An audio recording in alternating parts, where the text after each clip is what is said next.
Hello दोस्तों, नमस्कार। क्या हाल है? हमारे आपके पास चाहे कार, मोटर बाइक कितनी भी एडवांस टेक्नोलॉजी की हो, परंतु हम सबको लंबी यात्राएं दुनिया के सबसे बड़ी भारतीय रेल द्वारा ही करके हमें उस स्थान तक पहुंचाती है जहां तक हमें जाना होता है। भारतीय रेल को संचालित करने वाले महान योद्धाओं को सैल्यूट तो बनता ही है। सामना न्यूज़ 24 भारतीय रेल के संचालन योद्धाओं को सैल्यूट करती है। चाहे तो आप भी दुनिया के सबसे बड़ी परिवहन प्रणाली भारतीय रेल के योद्धाओं को सैल्यूट कर लें। सो फ्रेंड्स, आज तारीख है 15 जुलाई, दिन है शनिवार। आज की हिंदी तिथि है त्रयोदशी, मृगशिर नक्षत्र है, चंद्र मिथुन राशि में है, वृद्धि योग है। अपने शहर नगर को हम साफ सुथरा रखने में योगदान कर सकते हैं। बस समय से कूड़ा गीला सूखा अलग अलग डालकर और कूड़ा उठने सफाई होने के बाद सड़कों को फिर से गंदा ना करें।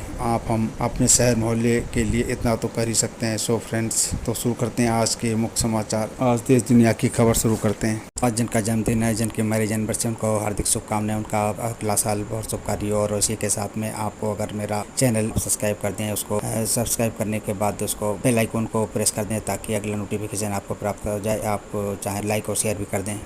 बॉम्बे हाई कोर्ट ने एक फैसला करते हुए टिप्पणी दी है, लोकतांत्रिक प्रक्रिया में सरकार की भी उतनी ही भागीदारी है जितनी किसी नागरिक की। इसलिए किसी भी नागरिक को सवाल करने या जवाब मांगने का मौलिक अधिकार है और सरकार जवाब देने के लिए बाध्य है। एक फैसले में बॉम्बे हाई कोर्ट ने कहा कि सोशल मीडिया पर फर्जी सामग्री को लेकर सरकार की तरफ से हाल में सूचना प्रौद्योगिकी IT नियमों में किए गए संशोधन अतिवादी हैं। कोर्ट ने सवाल उठाया, आखिर नियमों में इतनी सख्ती की जरूरत क्या है। ये भी कहा, चींटी मारने के लिए हथौड़े का इस्तेमाल नहीं करना चाहिए। जस्टिस गौतम पटेल और जस्टिस नीला गोखले की खंडपीठ ने कहा कि IT नियमों में संशोधन का कोई औचित नजर नहीं आता। कोर्ट ने सवाल उठाया, आखिर संशोधित IT नियमों में ये निर्धारित करने का क्या आधार बनाया गया कि कौन सी सामग्री गलत है या भ्रामक। लोकसभा चुनाव से पहले हर ग्रामीण के सर पर पक्की छत हो, इसी के लिए आवासहीन कच्चे मकान व झोपड़ी में रह रहे यूपी के प्रत्येक ग्रामीण परिवार के सर पर लोकसभा चुनाव से पहले पक्की छत हो। केंद्र सरकार ने शुक्रवार को आवास प्लस योजना के तहत प्रदेश के लिए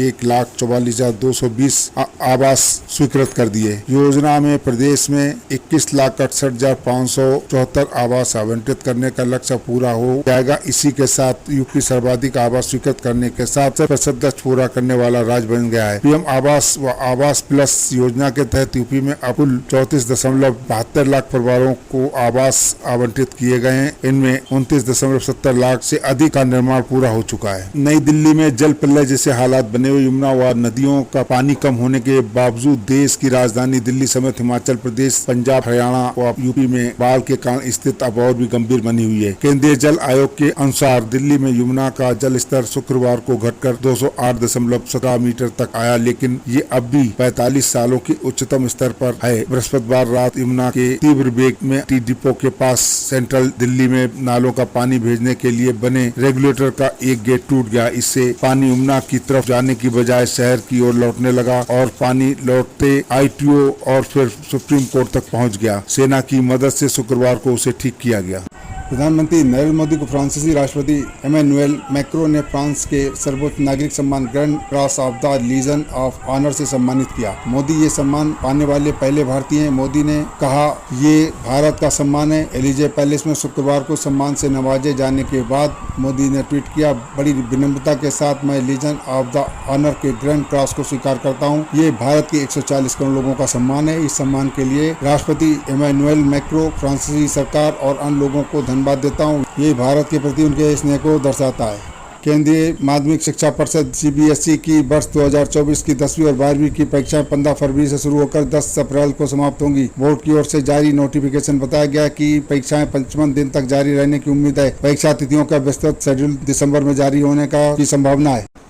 आगरा मंडल में एनर्जी प्रोटीन के घटिया सिरप बेचने का खेल मोटे कमीशन पर चल रहा है। 10 से 12 रुपए में बेचने वाले सिरप दुकानदारों के पास 40 रुपए में पहुंचते थे। ग्राहकों को 100 रुपए में या उससे अधिक बेचकर मुनाफा लूट रहे थे। औषधि विभाग की टीम ने ऐसे 8 झोला छाप व मेडिकल स्टोरों को चिन्हित किया जो ज्यादा माल खरीदते थे। सहायक आयुक्त औषधि अतुल उपाध्याय ने बताया कि नगला चुचाना के देव हेल्थ केयर की फैक्ट्री से साइपोटियार साइप्रोडिन सिरप की तैयार 138 बोतलें पकड़ी गईं। इसमें साइपो TR 200 ml 130 रुपए में और साइपोड्रिन सिरप 200 ml 125 रुपए में MRP दर्ज थी। ये भूख बढ़ाने के लिए बेचे जा रहे थे। फैक्ट्री में एसेंस, रिफाइंड तेल, चीनी, ग्लूकोज समेत अन्य सामग्री से बनने के कारण लागत महज 10-12 रुपए आती थी।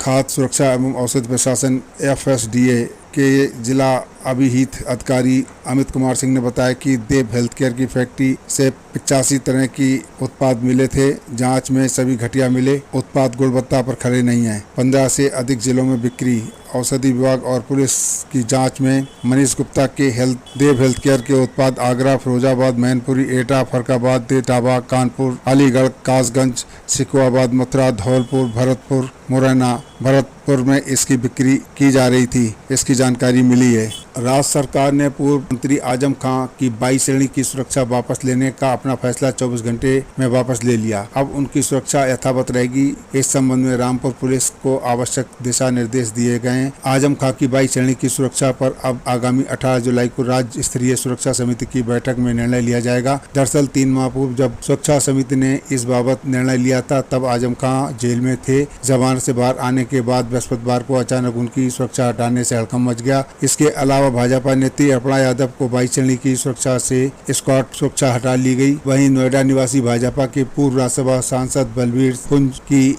X श्रेणी की सुरक्षा को कोई औचित्य नहीं पाए जाने पर उनसे वापस ले लिया गया है। इसके अलावा पूर्व मंत्री रामवीर उपाध्याय के भाई मुकुट उपाध्याय की 22 श्रेणी की सुरक्षा को भी हटा लिया गया है। उनको 6 माह तक केवल 1 गणर दिया जाएगा। उनकी सुरक्षा हाई कोर्ट के आदेश पर वापस लिए। मुकुल उपाध्याय को 7 नवंबर 2019 को राज्य स्तरीय सुरक्षा समिति के आदेश पर 22 श्रेणी की सुरक्षा दी गई। GST काउंसिल द्वारा हाल में किए गए संशोधनों से प्रदेश के 82,000 से ज्यादा कारोबारियों को राहत मिलेगी। इससे बड़ी राहत रिटर्न न दाखिल करने वाले छोटे व्यापारियों को मिली है। जिनका पंजीकरण इस वजह से रद्द हो जाता है वह 31 अगस्त तक जो व्यापारी पिछला रिटर्न लेट फीस के साथ दाखिल कर देंगे उनका पंजीकरण बहाल कर दिया जाएगा। इसी तरह व्यापार स्थल के भौतिक सत्यापन के दौरान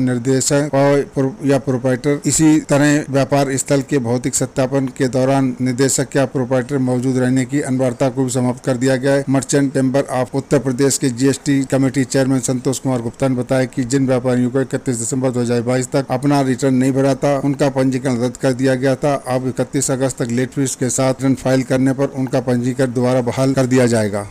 इलाहाबाद हाईकोर्ट ने कहा कि तालाब, चक्रोड और नाली पर अतिक्रमण इस प्रकृति का नहीं है जिस पर आपराधिक बात चलाया जाए। ये राजस्व से जुड़ा मामला है। इसमें राजस्व संहिता की धारा 67 के तहत कार्रवाई की जानी चाहिए। धारा 67 के तहत कार्रवाई पूरी होने के बाद अतिक्रमणकारियों को जुर्माना लगाया जा सकता है, भूमि का सीमांकन किया जा सकता है। ये आदेश न्यायमूर्ति राहुल चतुर्वेदी ने शामली के साजिद व 8 अन्य और कन्नौज के प्रभाकांत व अन्य की याचिका पर स्वीकार करते हुए दिया। कोर्ट ने अपने इस आदेश के साथ कन्नौज के तिरवा थाने में 20 जून 2016 को प्रभाकर व अन्य और शामली के करोना थाने में 27 जुलाई 2018 को साजिद व उनके 8 अन्य के खिलाफ दर्ज प्राथमिकी सहित पूरी आपराधिक प्रक्रिया को रद्द कर दिया है। शाहजहांपुर के गांधी भवन प्रेक्षागृह में एक युद्ध नशे के विरुद्ध विषय पर गोष्ठी का आयोजन किया गया। मुख्य अतिथि उत्तर प्रदेश राज्य बाल अधिकार संरक्षण आयोग के अध्यक्ष व दर्जा प्राप्त राज्य मंत्री डॉक्टर देवेंद्र शर्मा और विशिष्ट अतिथि उत्तर प्रदेश राज्य बाल अधिकार संरक्षण आयोग की सदस्य अनीता अग्रवाल ने युवाओं से नशे से दूर रहने का आह्वान किया। उन्होंने विभागीय अधिकारियों को इसके खिलाफ अभियान चलाने के निर्देश दिए। इससे पहले उत्तर प्रदेश राज्य अधिकार संरक्षण आयोग के अध्यक्ष डॉक्टर देवेंद्र शर्मा का जिले में प्रथम आगमन पर सुभाष चौक पर स्वागत किया गया। उसके बाद उन्होंने नेताजी सुभाष चंद्र बोस की प्रतिमा पर माल्यार्पण कर नमन किया। इस दौरान बाल कल्याण समिति व स्वयंसेवी संगठनों के प्रतिनिधि